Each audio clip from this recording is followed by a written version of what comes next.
when we deployed, Jacob, we moved to a city. We were in a city with about, Campinas has about, what, six? No, more than 1 million people. Yeah, more than 1 million. But I mean, our local area there, well, yeah, so let's say 1 million people. Here we got half of that. Okay.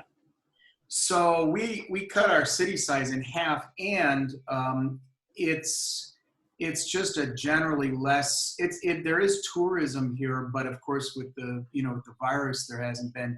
So the state that we came from, 8 hours north, was the highest incident rate of the virus in Brazil. São Paulo, and we moved to Santa Catarina State.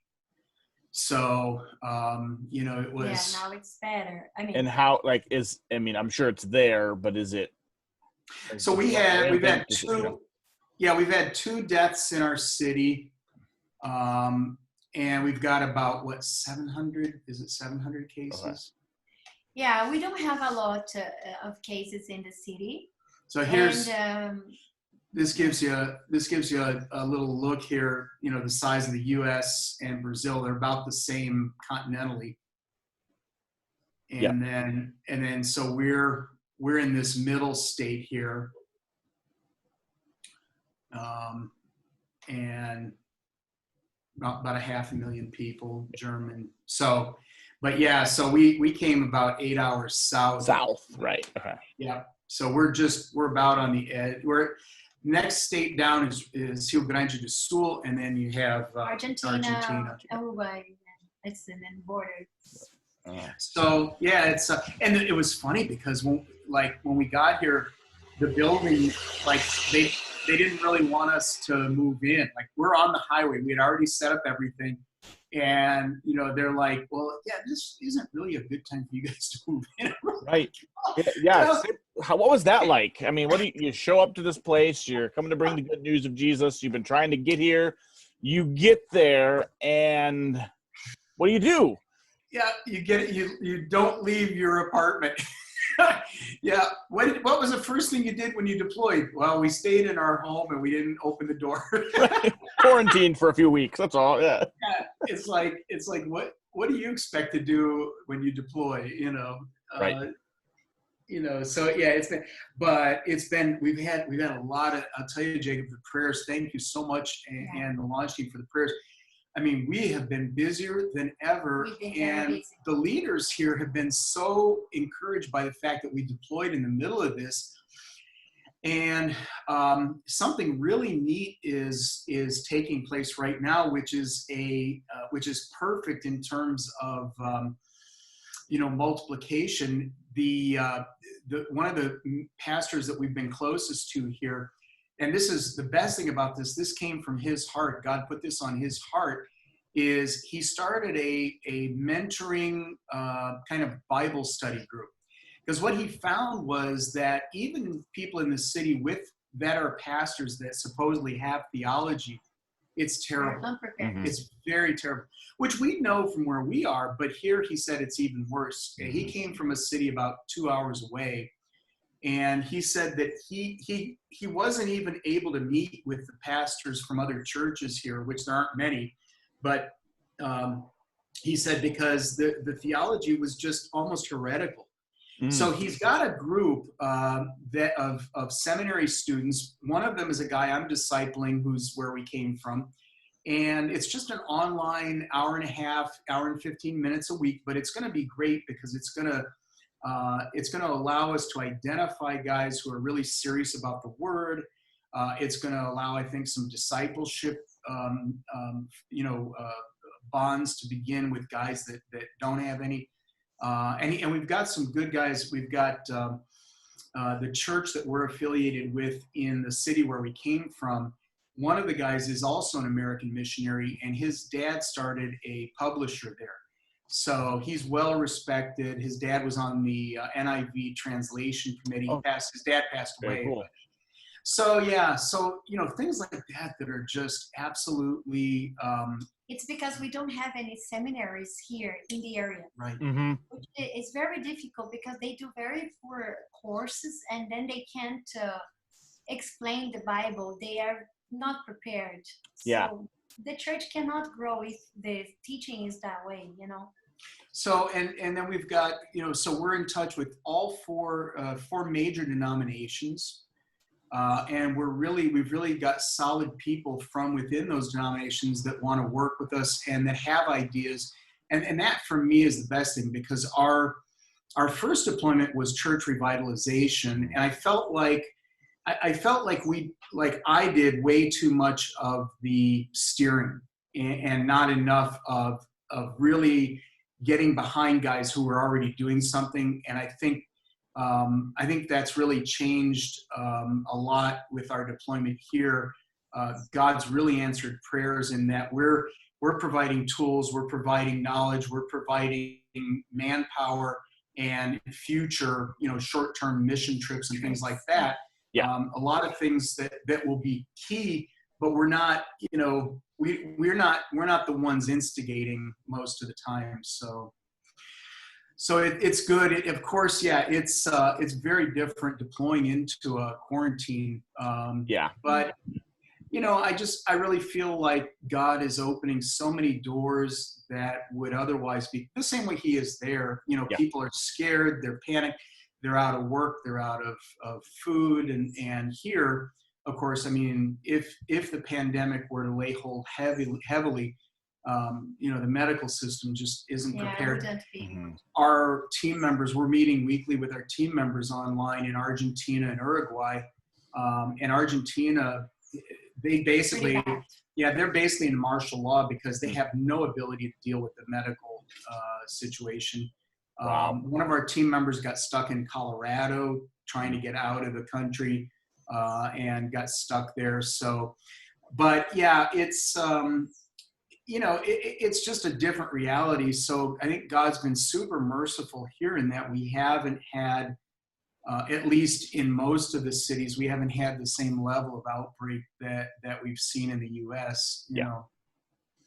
Yeah. Well, just want to, thank you guys and continue to encourage you. It's, jumping in both feet in a situation like this, challenging and daunting in and of itself to move to a new place and be deployed somewhere else. But I'm just so encouraged to hear that you guys were able to make it there and that you've been able to begin to just kind of make that transition to a lot of the equipping, right? I mean, that's what we're called to do as ministers, is to equip the saints for the work of ministry, Ephesians 4, right? So it's really great that you guys are able to be, in the weird ways that we get to now, you guys are doing that. And so that's well, and we really, I just am so grateful for you guys praying for us, and it's really amazing how God calls people praying for us to mind, because I'll be working on something or working with someone, and I'll just, God will put, in a sense, He's putting his hands on my shoulders and saying, hey, you got people behind you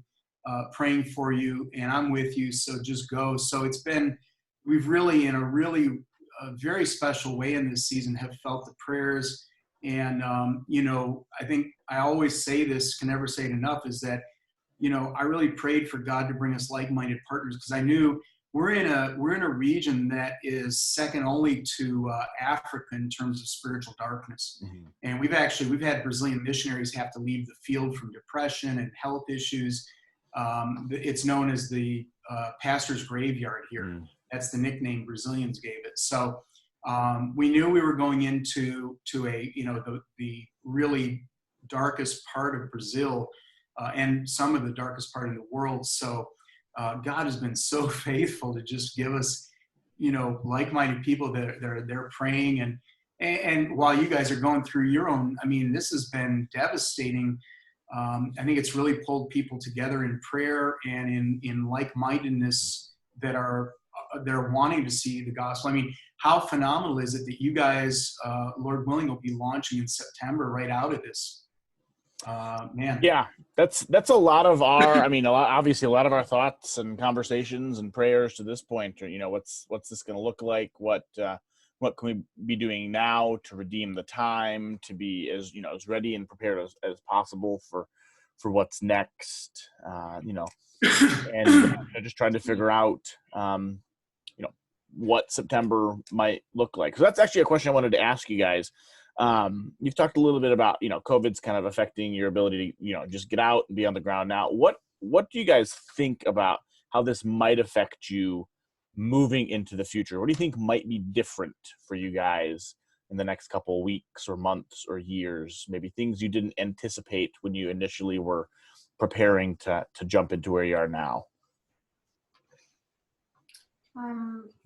I think in terms of Brazil, because it's a little different, very different from the US. I think we are very people person. We like to be together. So I don't think people were really prepared to have a church online service the way it's been now. So I think people are creative. They are trying to face these difficulties, but at the same time, I think it's a big challenge for us. So because they were not prepared, many of them never did any service online. So I think what is going to change from now to the future is that they are going to think about now, wait a minute, we cannot only think about church only in the building, but we need to think about other ways to do church, like to transmit our service online. So I think they are ready, even for what we mentioned at the beginning, this theology discussions and course online, because I think they see the possibility to do things online, to learn more online, So Yeah. I think this is going really to change. And we hope it changes, because the church cannot be only the building. So we do hope there are some changes from that. So I think this is one of the things. I think also it will open some doors for evangelism right now where we are, and I think all over the world, because people were scared, they are afraid. So I think this is going to be a change as well. So I see as these 2 points being very different from now on. I think people are going to be more maybe concerned about, the future, and this may help us to give them good news. And that's one of the biggest things is that I think we have an issue in this city particularly. There are 12 churches for, well, let's say 15 to be generous. Let's be generous. 15 churches for 500,000 people. And the church that we are most connected with here has owners. It has a pastor, and then it has owners. And the owners try to dictate to the pastor what he should preach, how he should preach, when the church should be open, what kind of programs. And it's almost like makes your head just spin on its, you can't even believe that in a city that has no churches that people are so inwardly focused. And I think to your question, one of the things that this is going to really bring out is the fact that, like Regina said, the church is beyond the walls, and that, not to be indelicate, but, people are going to be seen as irrelevant that are trying to hold on to control over buildings. And I think that God is really giving us a great opportunity to see people that want to do the work of the gospel, that want to make disciples and want to be out with people and reaching out. There's communities here that, the churches are so small, they may be a handful of people. They have no technology. They may not even have cell phones that are smartphones. And so those churches really aren't meeting. The pastors there's no collection taking place. And so I think there's a lot of opportunity to meet needs, a lot of opportunities to really reach out and be the church. And we certainly would have never expected that kind of an opportunity, or it could have foreseen had it not been for this. Yeah. That's really interesting as you guys are sharing that. Thank you for being willing to kind of look forward in those ways. It's really interesting to me because those are kind of the same, at least generally, some of the same sorts of things that we're having conversations about here and trying to think about here, right? Like church outside the building, maybe being a little more tech focused so that it's accessible to more people when things like this happen. Remembering, hey, people are scared. people are don't know what's happening next. And not that Christians can't be scared or face uncertainty, but in the midst of our fear and uncertainty, we have hope in the one who can save us from the thing that we're scared of, or bring us through that uncertainty. And I was talking this morning on Facebook about optimistic hope. That's, I think, one of the key benchmarks, or one of the key characteristics rather of people who follow Jesus. And people need that. People need that always, but people especially need that in the middle of a global pandemic. So yeah, it's really encouraging to hear you guys seeing and thinking about and looking towards those things. Having owners of a church is really extremely bizarre to me. I've been at churches that have had trustees before who are kind of tasked with oversight of the church in that way, but that is really fascinating that that's how that works. Yeah, I had, when I first got to Brazil on our first deployment, they would Regina and I would walk into a church and they would introduce me to the pastor, and then they'd introduce me to the president or the vice president. Mm-hmm. But it wasn't done in a way, it was done in a way where you could tell that there wasn't any delineation between the pastor and the vice president or president. And I began to ask, I said, why are they introducing me to the president and vice president? Well, it's because most of the churches in Brazil don't understand that there's spiritual oversight. And then, of course, we all have an administrative team that has to answer to, local and government rules and things like that, but they aren't spiritual. Well, not in Brazil. In Brazil, they really don't understand that if you're the president, you may get a call about a counseling issue from in a marriage. It's just so. And then you've got the owners that really, they contribute. And in Brazil, it really is the have and have nots. There's almost a caste system. So, if they're contributing, they're basically paying the pastor's salary. So. Yeah, it's very sad. Yeah. That is, yeah, I can see all, just hearing you describe it, I'm like, man, but what about, or what in this, just all the potential problems with a situation like that. Wow. That's incredible. So how can we, the people of Arise, be praying for you guys right now and moving into the future? So we have this huge project that we are starting right now, which is the mentoring project.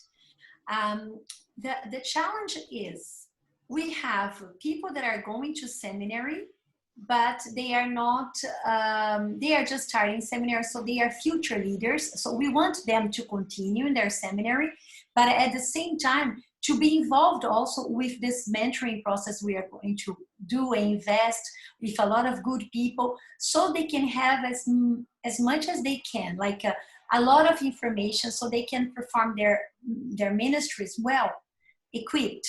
So this is our dream. But we also have the pastors in the area that are very weak. They have very weak theology. They think they know, but actually most of them are very poor trained. And we needed to create a course for them that is attractive as well. So they think that they are pastors. They are not going to go to a seminary again, but they don't understand that it would be a need for them to learn more. So how to create this challenges so he can participate and be motivated as well. Can't see discipling relationships birth out of that. Exactly. So we can reproduce healthy churches.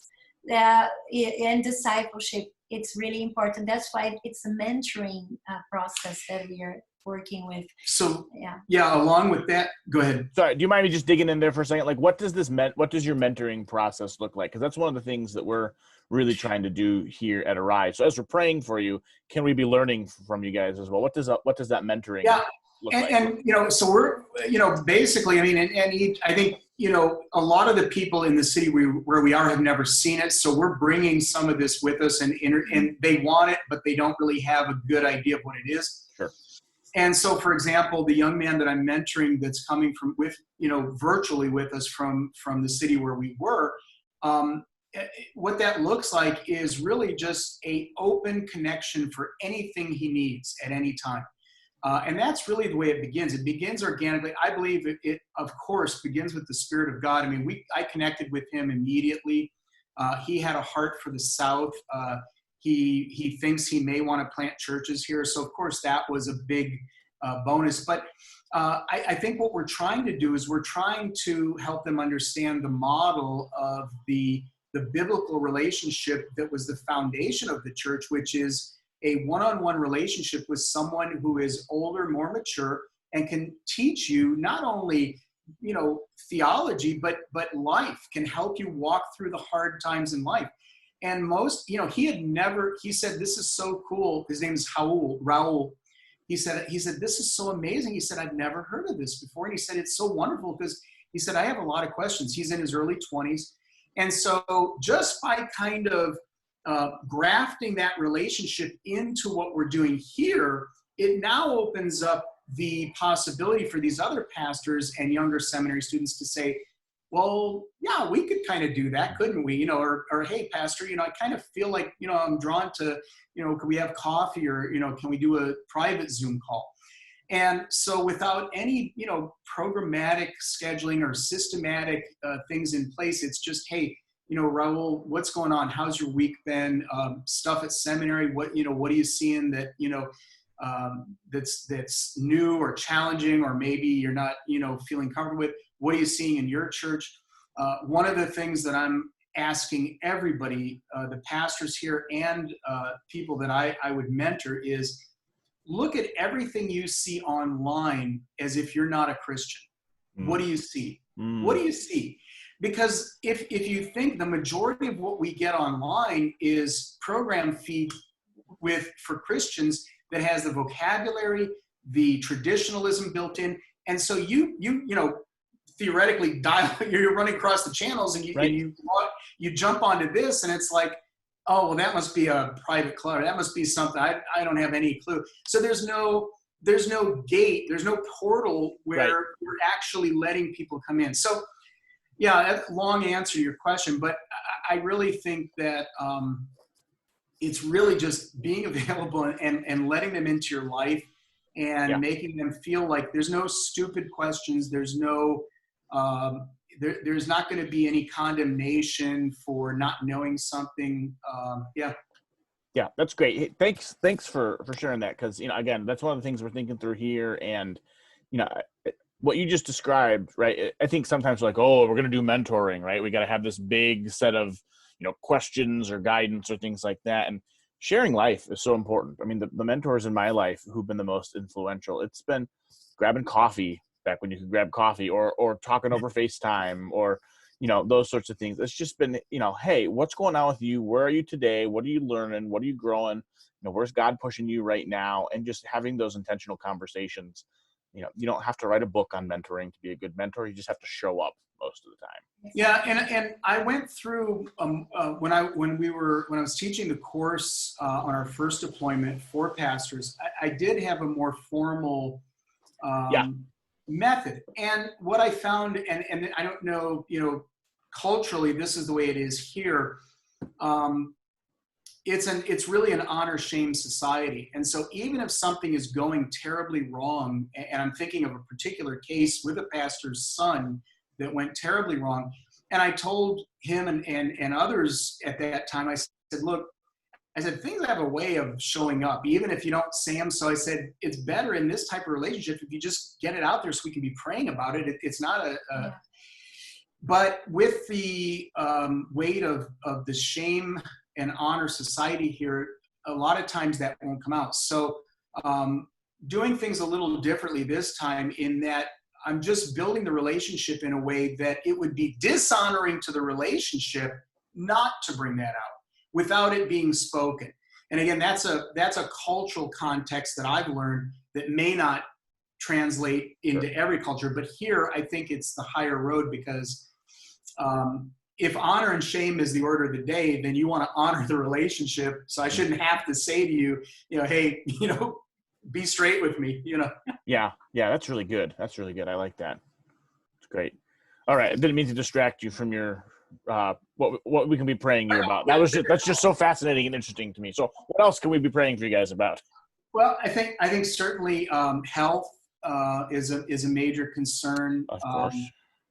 We definitely are. Yeah, last year I had cancer. I don't know if you knew that. He knows. Yeah, so I had breast cancer. I'm feeling great, but Doing well. Good. Yeah, but it's always, it was pretty aggressive.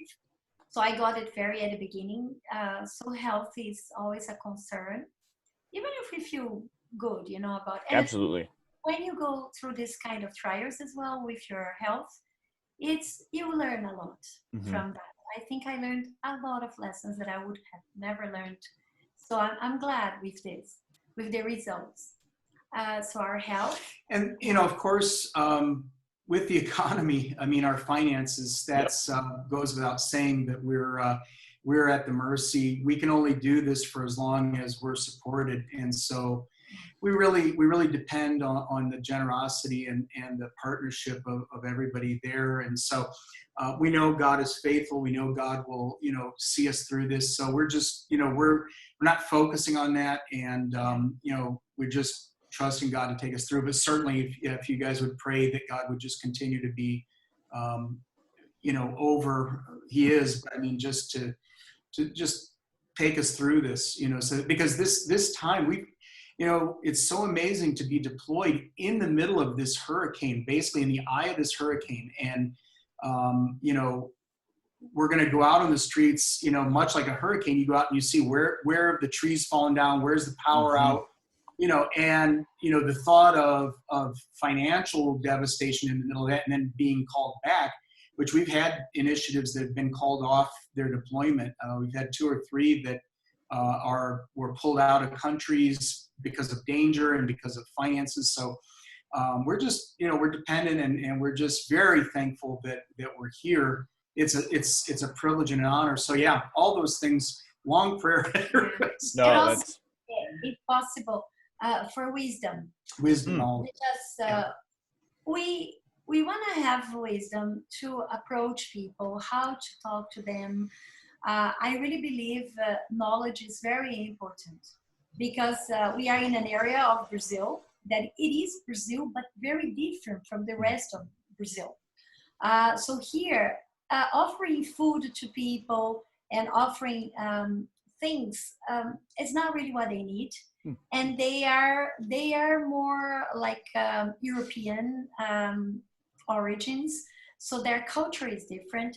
So I really believe that the only way we can reach this area of Brazil is really with knowledge of the Word of God and know how to get them, by interested by the power Spirit. of Holy Spirit. Yes.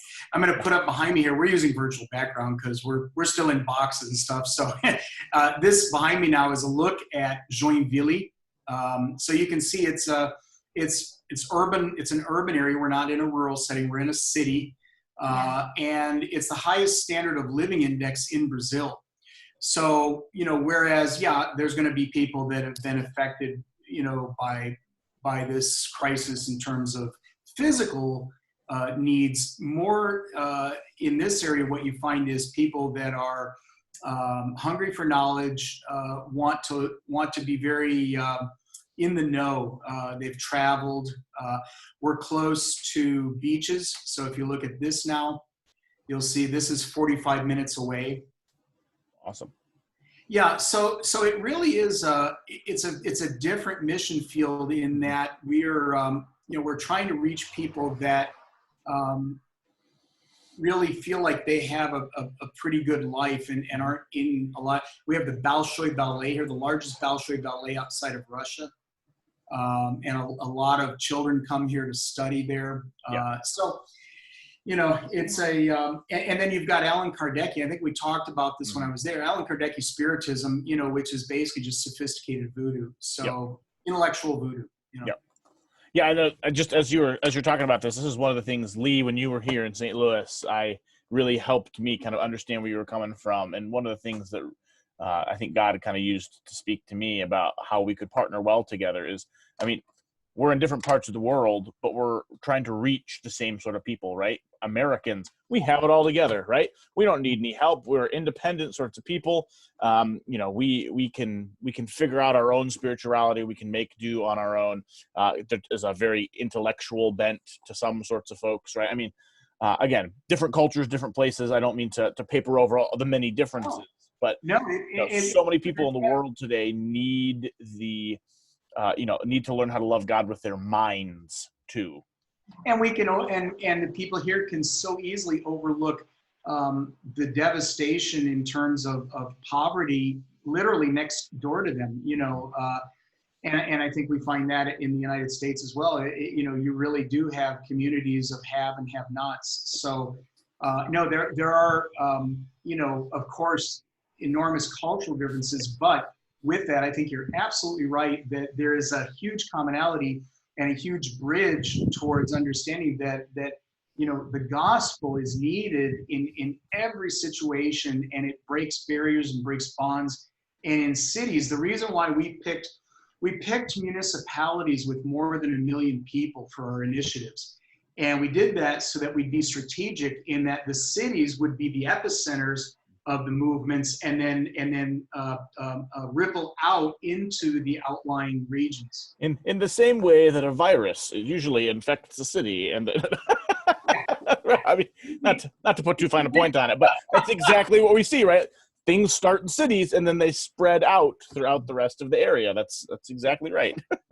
Yeah. Missions 101, epidemiology 101. These Zoom calls, man, really informative for all sorts of different things.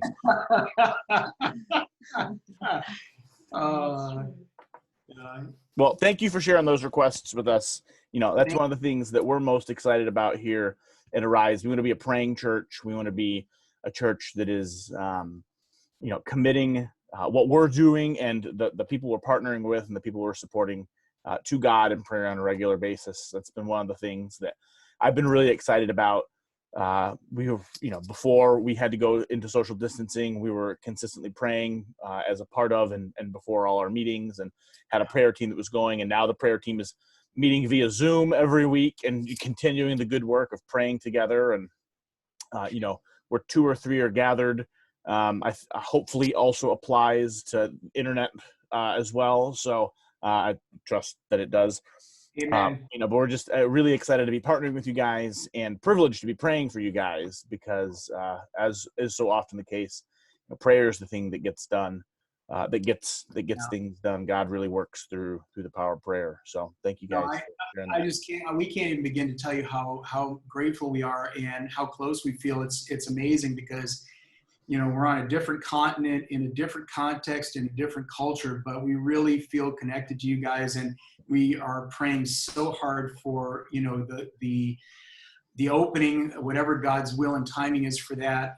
But we really pray. You guys have put so much into it, and God has been so faithful. And I just think the timing, as it is for us here, for you there, I think there's just such a great need right now. There always is, but I mean, I think you guys are so well, prepared to answer a lot of the storm damage, if you will, that's going to be coming after this. And it's a privilege for us. We're absolutely just in awe of God's mercy, giving us partners like you guys, and just really appreciate and love you guys dearly. And it's a privilege for us, and we feel connected, and also we feel supported. Yeah, it's very important to have the prayers. I mean, for us, it's essential, and we feel loved by the churches that support us and really praying for us, knowing that we can count on the prayers. It's really important, very important. Awesome. Well, I'm glad we can be iron sharpening iron and be mutually supporting and building one another up. It's really awesome. And again, just so thankful for you guys and the work you're doing. And likewise, glad that we can connect this way and share what's going on in each other's lives, and just super excited about that. So thank you guys. Likewise, definitely.